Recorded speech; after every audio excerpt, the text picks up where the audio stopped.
Good evening, welcome to tonight's Hearthstone Half Hour. I'm Harry, this is Felcraftcast, hope you're all well and good. It's New Player Monday.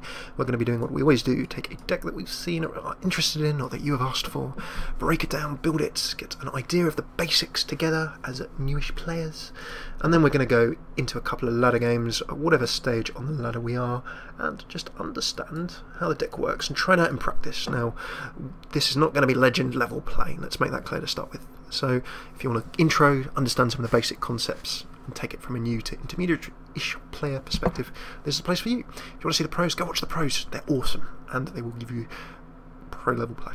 So without further ado, let's jump on in and we're going to take a look at the Firebat Rogue. Now Firebat having won his World Championship with some nice decks, and I like them. They're deck types that if you've been playing Hearthstone for a while you'll probably know. If you're new to Hearthstone, then we can intro you to those deck types, those archetypes as well. So this is Firebat's Rogue. Now why is this fun? Well, this is a variant of Miracle Rogue. Miracle Rogue, the concept of Miracle is basically going through a whole bunch of cards, milling your deck, well, milling, some will disagree with the term milling, I'll say cycling through your deck to get what you need in a hurry, and then winning with a miracle. That miracle effectively being a combo that will pretty much do the game in for you in one, maybe 2 turns tops. So you are very, very much fighting towards a particular win state. If you can get that win state, that combo of cards, that table position, and you can execute it, then chances are you're going to win. So everything in the early game to mid-game deck, playing your first turns, is to set you up for that state, if possible. And then by the time you get that win condition, that miracle, you want to be in a position where you can use it properly, take advantage of it. So set yourself up for a miracle, execute the miracle, profit. Right, let's take a look at how this deck sort of varies perhaps a little bit from other miracles and similar things. So first things first, let's take the rogue cards and let's take a little look at Miracle as a concept as we're going along. So we can show you the core of Miracle and how this works, and then try and show you some of Firebat's sort of, I'd probably say, his unique flavours, his sort of, you know, it's the difference between a fast food hamburger and one that you get in a restaurant with gourmet garnishings and slightly different flavours, and it's still a hamburger but it's got a few subtleties and delicacies to it, and with that totally and utterly inappropriate comparison, let's grab a couple of backstabs to start. Backstab, right, we should probably for Miracle, before we grab backstab, just grab, normally we go through the class cards and then we go through the various other cards, but the first thing we'll do in this deck is, because it's such a key component of Miracle, just take a quick look at Gadgetzan Auctioneer, because in many ways this is a pivot of the deck. So Gadgetzan Auctioneer, whenever you cast a spell, draw a card. That allows you, in a Miracle Rogue or in a Miracle anything deck using this card, if you throw lots of spells down, you draw lots of cards. That's your deck cycling, that's how you get through your cards quickly. So this deck wants a Gadgetzan Auctioneer down 10-5 or 4 if you're coining or similar, and then it wants to throw down a bunch of, and this is the key, cheap spells afterwards. They don't take mana. Free spells great. If I throw down a backstab, 0 mana used, and yet I draw a card with the Gadgetzan. So the Gadgetzan, a 4/4 minion, sure you can attack with it in a pinch, but really you want it down and then throwing a bunch of cheap spells after it. And then you need to, when drawing all of those cards, get your miracle, your win condition. So that is step 1, the Gadgetzans. Now let's go back to the rogue class cards. Backstab, dealing 2 damage to an undamaged minion.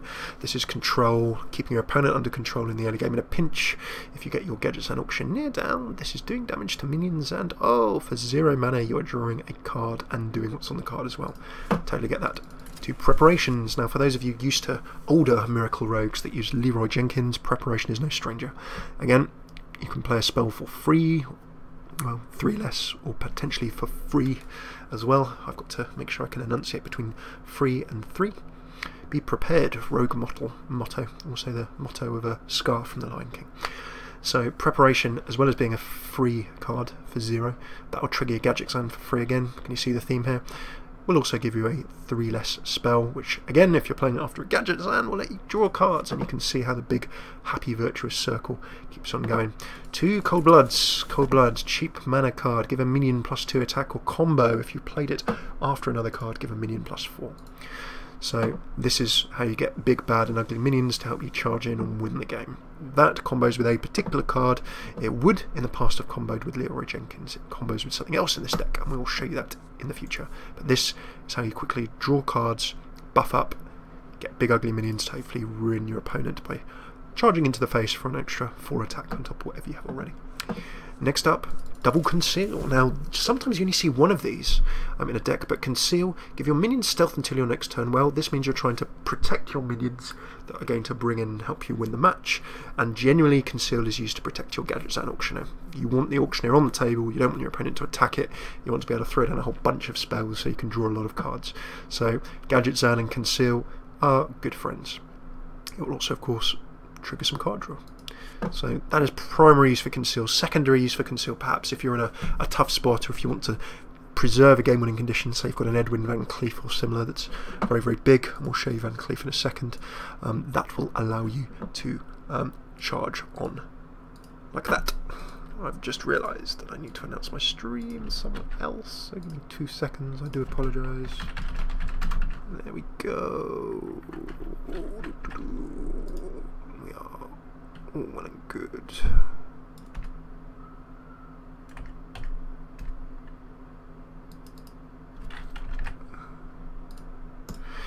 Okie dokie, so in come the conceals. We've got those grabbed. And next, what are we going to grab into? Well, a couple of deadly poisons. Well, deadly poisons buff up our weapon. Don't forget that a rogue can jump in and for 2 mana summon a 1 attack 2 durability weapon.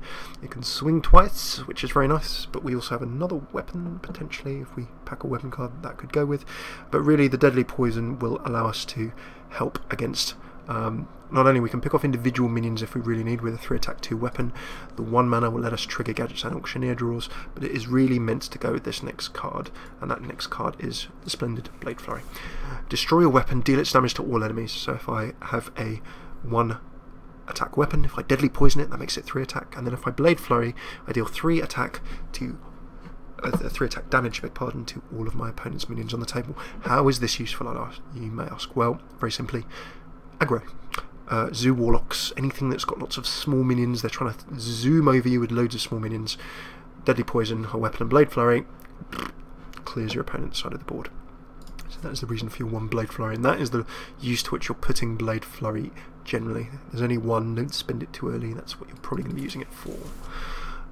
If you're playing against aggro, you're wanting Deadly Poisons, you're wanting Blade Flurries. 2 Eviscerate coming next, so 2 mana, but then 2 damage for 2 mana, and then the combo deals 4. So not only is it pretty cheap, you can do the 4, you'll probably play Eviscerate after another card for that combo of 4 damage rather than 2.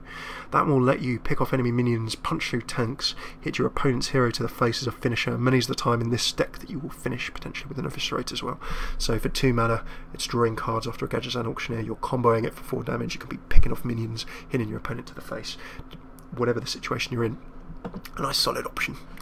And next, after that, 2 saps. Control, pure and simple. 2 mana, returning an enemy minion to your opponent's hand, and this it lets you draw cards with the gadgets, and it will let you slow down your opponent if they've got big, nasty minions on the table. It will remove tanks out of the way so you can swing your combo in for the kill, and all sorts of things. So sap, primarily control, secondarily card draw. This is to buy you time so that you can win the game or get yourself set up. That's what sap is for. Shiv, well, 2 mana, 1 damage, draw a card. That will let you start hitting people to the face, picking off small minions. The card draw, of course, is useful, and remember the 2 low cost mana count will let you draw cards also. 2 of your shivs. Oh, and I've now logged out of my chat as well for some reason. I do apologise if I've not been able to see your chat. We will shout and say hello. Okay, so after the shivs, we're then going to grab to our rogue only card. Just scroll on to the end there. It's not quite at that end. Let's go back a little bit. And there he is. Sir Edwin Van Cleef. And Edwin, you can pretty much see from his card text what his purpose is. For 3 mana, 2 attack, 2 health, but gain 2/2 for each card played early this turn. And how many free cards do we have mana throw wise? How many 1/2 mana cards do we have? If you can play 2/3 cards, including a coin if you go second, suddenly you've got a 6/6/8/8 Edwin Van Cleef. You can have him very big and nasty very early in the game. particularly if you go second, throw down a coin and some cheap cards. Now your opponent will, sure as eggs is eggs, depending on your opponent, try and remove him, silence him and all kinds of things. So he can be an early game tempo grabber, but sometimes you pay him later in the game, say after one of your miracle combos or similar. Here's another option for finishing the game outside of your standard miracle, but you can also grab advantage early in the game. Generally speaking, you need to make a decision when you see this chap. It's, do I go all nuts out and try and get a 6-6, 8-8, 10-10 on the table really early, or do I save him for the late game when I'm triggering my miracle anyway? So let's say I've got a gadget stand on the table, I've concealed, I then play 2 or 3 cheap cards, I've drawn cards, I throw down Van Cleef, and I've already got my winning combo in hand. My opponent will probably perhaps hurt the Van Cleef or remove the Van Cleef, and then I'm still free after that to play my winning miracle combo. So don't waste Van Cleef too early, but there may be decks in situations where you can play him early and steal a real march on your opponent. Situational, need to work out when you're going to play him to its best effect. Next up we have 2 Fan of Knives. Doing 1 damage to all minions, draw a card, card draw after the gadget's earn, again anti-aggro, and then with other cards that will drop in, you'll soon see how that can be equally handy as a buffed option. And last but not least, let's grab a golden SI7 agent. Now rogue early cards, just wonderful with our combos. So seen in miracles in the past. 3-3-3, you will do some damage, he will trade a minion off the table. You play him after an existing card to trigger the combo. If you played a card, play him after. That 2 damage combo softens up tanks, removes small minions, can hit the enemy hero to the face. So again, very versatile. You will trigger that combo with him, and if you're really in a jam, the 3 attack and 3 health will help you trade something off the table. Sparta says Edwin Van Cleef looks nice in this deck. He sure does, because you can trigger all kinds of nastiness with him, and you can see the whole combos, cheap cards, loads of things you can trigger all your combos with. Very nice indeed. Okay, so that is our rogue cards. Now next up, let's just quickly grab our neutrals. We're 24 out of 30, so not too many to go. We'll just quickly grab 6, and then we'll see how many games we can fit in. I reckon we can grab 2 or 3 games. Okay, so now this is an interesting one.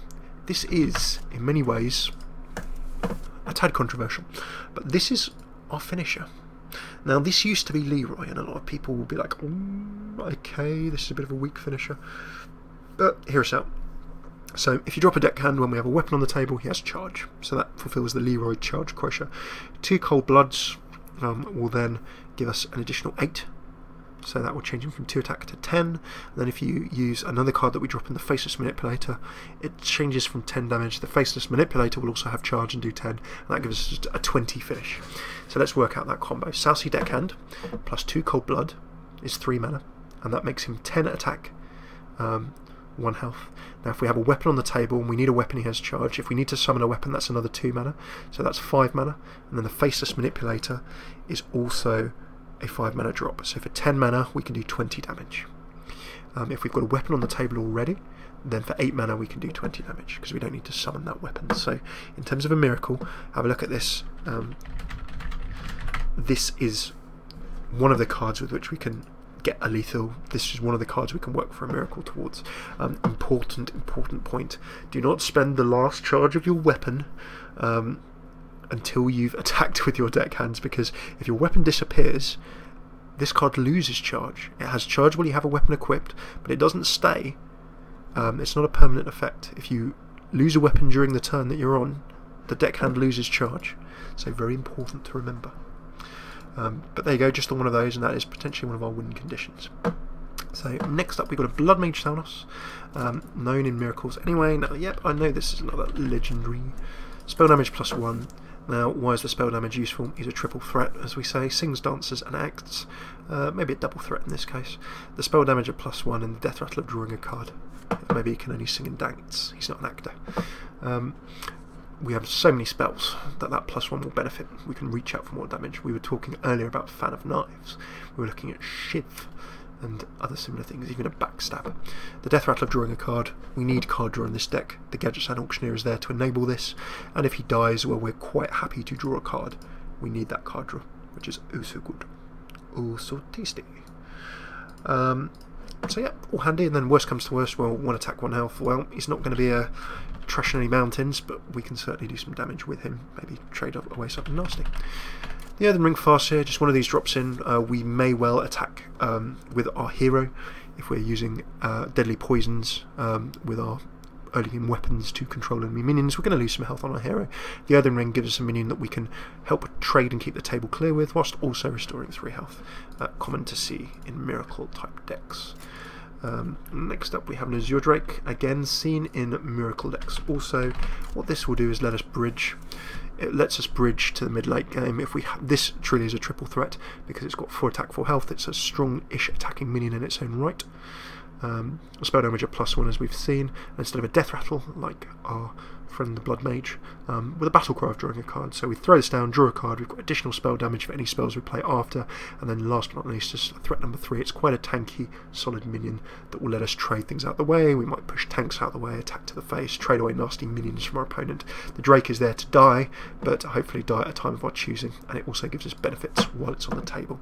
So a brilliant bridge. If we do not have our Gadget Zone up, we're hoping that we have a Drake to bridge that gap. Faceless Manipulator, such a nasty, nasty card. For 5 mana, copy anything in the existing state that it's in. So this is why we want to ideally copy our Southsea Deckhand that's been double cold-blooded. Our 10 attack, 1 health charging Southsea Deckhand.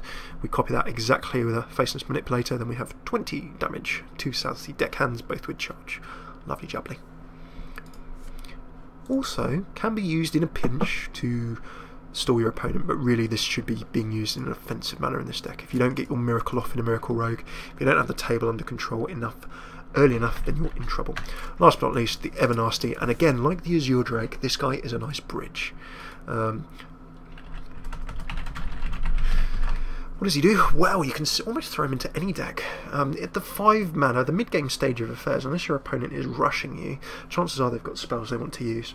And if they're using spells, then you're going to be able to put some nasty pressure on with Lotep, because they just can't play anything, pretty much any spells, unless they're going to have to spend a lot of mana to play a very, very cheap spell. Then Lotep really slows them down. If it's something big and nasty, it really stops them playing it. Against a Miracle Rogue, like what we're playing, look at all of our cheap low spells. If on turn 5 one of these drops, well, we can't really play anything.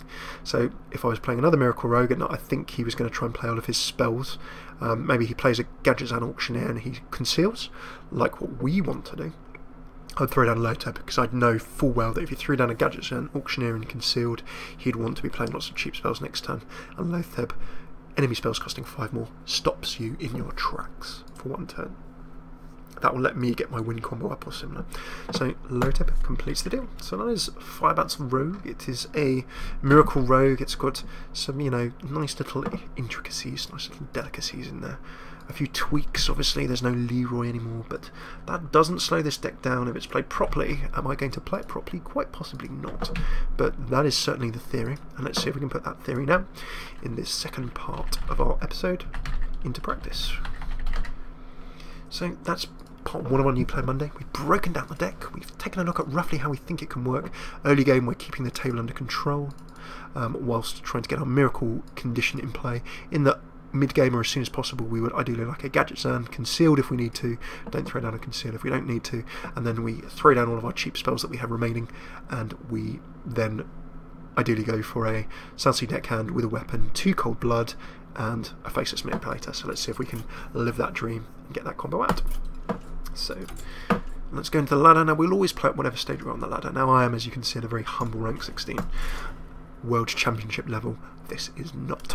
And again, I'm not a World Championship level player, so hopefully we can introduce you to some of the basics, see how this deck plays against a couple of different opposition types, different heroes, and give you enough of an idea so that you can go and try it out yourself, and then you can go and teach me how to play and become a master and tell me everything I'm doing wrong. We all improve that way. So we have a Warlock. Warlock, they could be rushing me, with a Zoo. They could be going handlock and going for the longer game. So we don't know what's coming. I would like to prepare for the I see Gadget Zone and that. If I was playing a late game deck, I'd probably keep those 2. I'm going to trade back the late game because what I really need is to get, I'm hoping for a Deadly Poison. I'm kind of also hoping for perhaps my Blade Flurry. I'm going to prepare, I cannot tell what they're doing, but I'm going to prepare for, I think, a Zoolock. Only because we're lower on the ladder, and generally you see a few more Zoos. That's stereotypical, I know. Backstab, that will help me against Zoo. Sap will also, SI7 Agent, I've got a coin. So we've got combos in hand. Down comes a Flame Imp. It looks as though I was correct. That of course was luck. He could have not played anything, but I'm happy with that. Deadly Poison comes into hand. I'm nice and happy with this. Now I'm just going to straight up backstab. I do not know for 100% sure that he's zooing or rushing, but a Flame Imp on turn 1 or lots of little minions life taps, so he could well have just been leading with a Flame Imp, but he could still be zooing, handlocking, sorry. Handlock of course being your late game type. Giants, Sunfury Protectors, tanking Warlock. I could be shivving. Coining into an SI7 won't help me remove anything. I'm actually just going to drop a weapon as a cautious mid-play for the time being. Now if he throws down a bunch of minions, I know that he's zooing. Now it looks as though... okay, no, Leper Gnome. I should not count my chickens before they've hatched.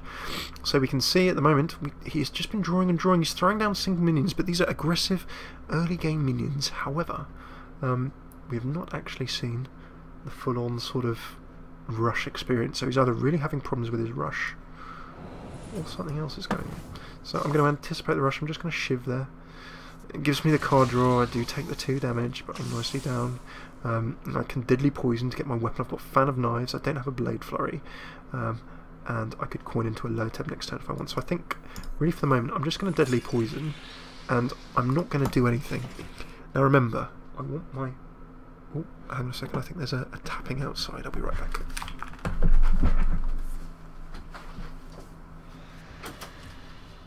Come on, Shepperton. Come on in. Come on. There you sit.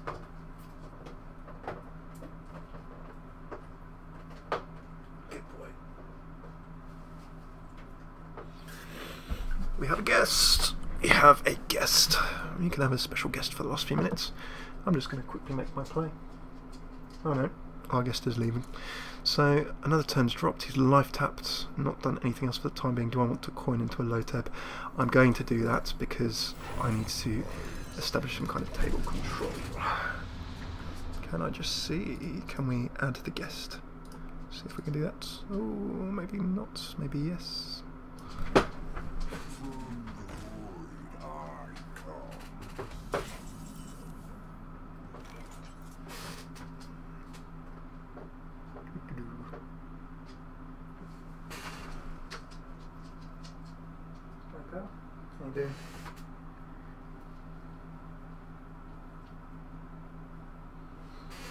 Okie dokie, so we can see that a nasty Void Caller's come in, so a random demon is going to be coming into the battlefield. It's not quite a handlock, but it may cause us a few problems. 2 seconds.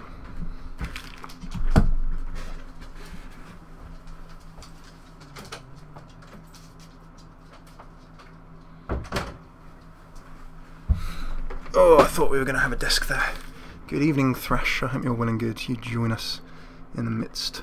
And good evening to you, Chris, as well. Join us in the midst of a little bit of a light miracle roguing Firebat style. Okay, right, been a bit slow there. I cannot be silencing that.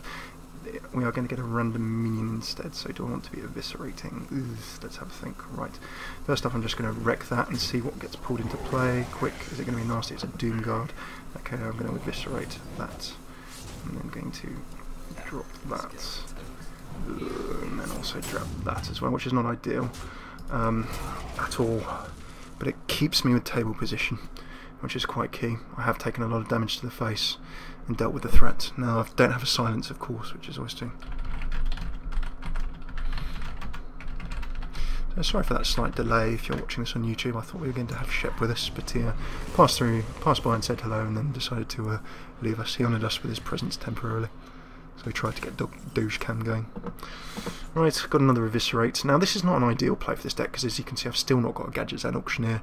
I had one at the beginning of the game and threw it back because I was expecting a roguey type rush. So, Cold Blooding, Fan of Knives, I could do with the card draw. I could take the risk in doing so.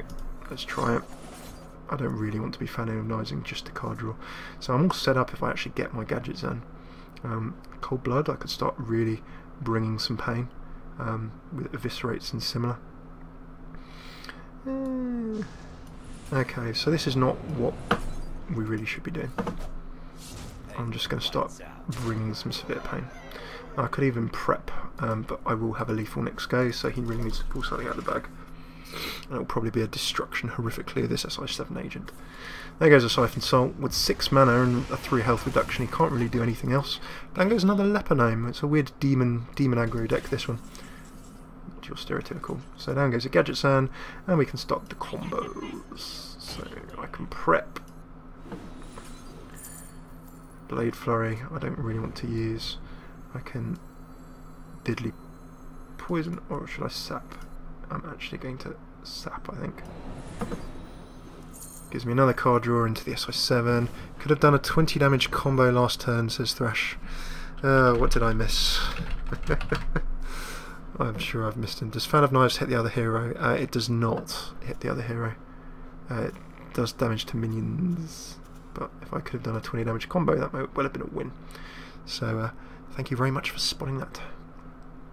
Right, do I want to Blade Flurry? Probably not. I do damage to all enemies. Deadly Poison. I'll throw down a Deadly. And that gives me a Blood Mage. Got a 5 damage now. Charging it all up. Now, in case I get my charging combo, I can keep that, or I can just hit to the face. I'm going to hold that for the time being. Okie dokie. So, Deadly Poison, Cold Blood Lurteb, Agent Eviscerated. My math is correct, that's 20. That sounds about right. No, it could well be right. So Thrash has pointed out, for those of you watching on YouTube as well, that I may well have missed a lethal combo earlier in the game. So, that's a very good spot. And really, to be quite frank, that is a terrible mistake by moi, because that kind of thing is really, you need to, this deck is won or lost in sort of the measures.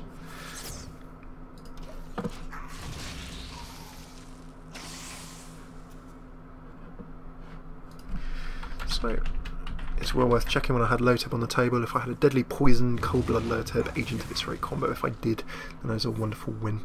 Oh, Hellfire and Demon Fire, all of the fires coming down just to clear my table. So we're not out of this just yet, but if I could Blade Flurry to trigger a combo, that would be 5 damage.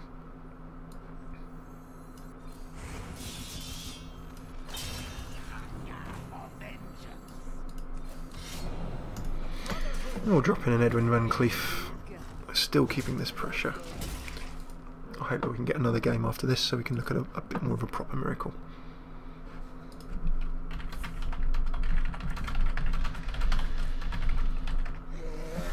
Down goes a Drake. 3 out of 10. He may well have some spell tricks, and Imp Master comes down, but that looks like